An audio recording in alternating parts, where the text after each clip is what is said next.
Bonjour à tous et merci d'être avec nous dans la matinale de France Info sur le canal 27 jusqu'à 8h30. Nouveau JT avec Lorraine Barrière. On évoquera notamment le retrait des forces Barkhane, les forces françaises du Mali. Oui, tout à fait. Emmanuel Macron doit l'annoncer dans la matinée, donc la fin de l'opération Barkhane. Et on en parlera avec un spécialiste aussi après notre sujet, le général Jérôme Pellistrandi, qui sera en direct avec nous dans la matinale. À suivre la politique, la présidentielle. Quand se déclarera le président Macron?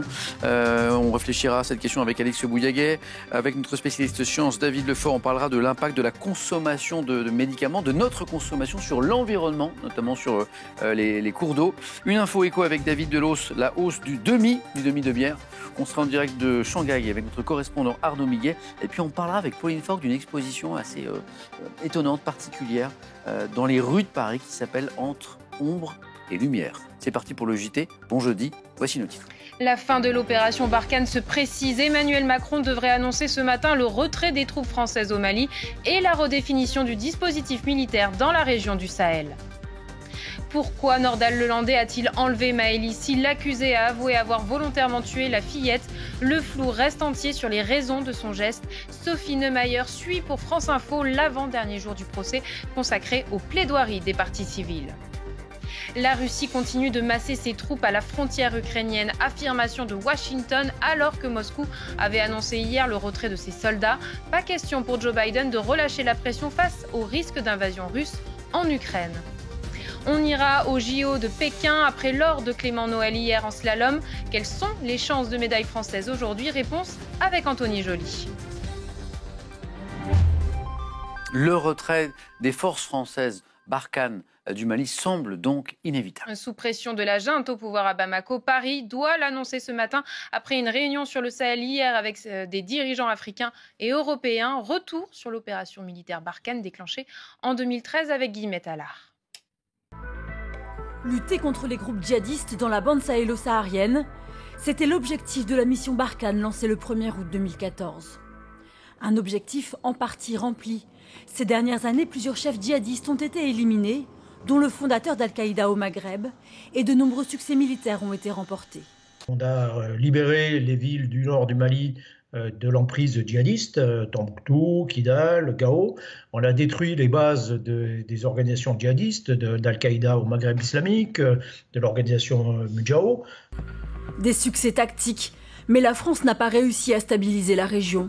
Les groupes djihadistes se sont dispersés vers le sud et les attaques continuent. Autre échec, l'opération de formation militaire qui devait permettre l'autonomie de l'armée malienne. C'est ça le plan. Nous, on combat jusqu'à ce que les Maliens soient capables de combattre tout seuls. Mais l'État malien et son armée sont toujours incapables de combattre tout seuls. Enfin, malgré la présence de soldats venus de pays européens, la France n'a pas réellement fédéré ses voisins.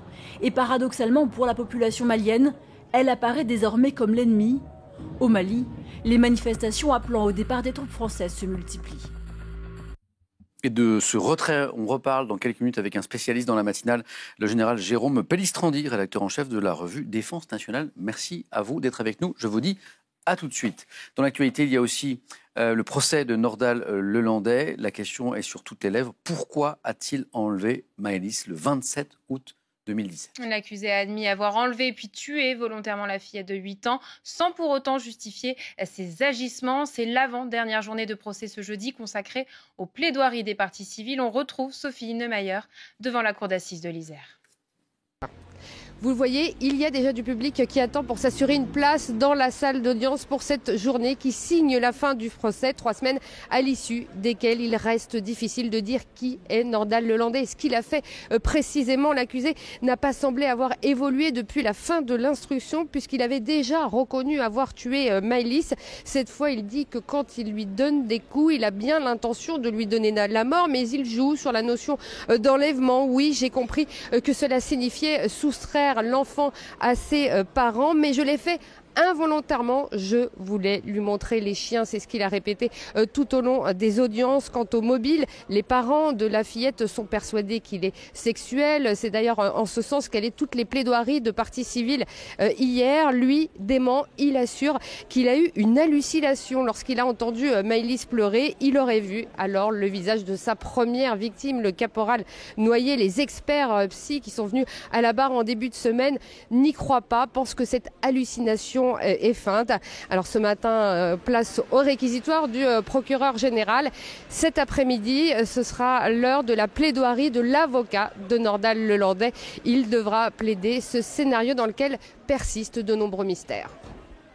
Sophie Neumayer devant la cour d'assises de l'Isère. En bref, maintenant à Paris, grève de la RATP demain et un trafic qui s'annonce très perturbé. Et oui, la circulation sera interrompue toute la journée sur 8 lignes de métro. Les autres lignes non automatisées seront ouvertes uniquement aux heures de pointe. Perturbation aussi sur les lignes de RER. Les agents se mobilisent pour dénoncer un désaccord persistant avec la direction sur les questions des salaires. 7h05, la campagne présidentielle en France accusée hier de sabotage par le Rassemblement national. Eh bien, Nicolas Bay rejoint le camp d'Éric Zemmour. L'eurodéputé avait été suspendu de ses fonctions de porte-parole de campagne de Marine Le Pen, soupçonné d'avoir transmis des informations stratégiques à l'équipe du candidat Reconquête.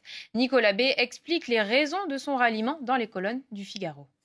Et puis au Parlement européen à Strasbourg, un eurodéputé bulgare a fait un salut nazi hier.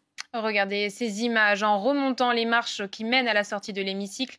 L'élu du groupe eurosceptique ECR se retourne et tend le bras droit devant lui pendant quelques secondes avant de repartir. Réaction de Clément Beaune, le secrétaire d'État français aux affaires européennes, qualifie le geste de scandaleux et indigne. Il appelle la présidente de l'institution à agir. La crise ukrainienne à présent, 7000 militaires russes supplémentaires aux portes de l'Ukraine, c'est ce qu'affirme en tout cas Washington. Moscou a annoncé pourtant hier le retrait de ses troupes, mais pour les États-Unis, il n'en est rien. Selon la Maison-Blanche, la Russie pourrait lancer à tout moment, je cite, une opération prétexte pour envahir l'Ukraine. Les Ukrainiens, eux, se mettent à l'abri. Yann Giametta d'Angelo.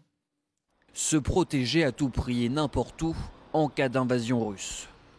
Dans les rues de Kiev, ces inscriptions sur les murs affichent l'emplacement de l'abri le plus proche. Dans cette ville construite dans la plus pure tradition soviétique, on trouve des abris à chaque point de rue. Ici, dans les entrailles de la gare centrale, ou encore ce club de striptease souterrain, comme on en trouve tant d'autres dans la capitale ukrainienne.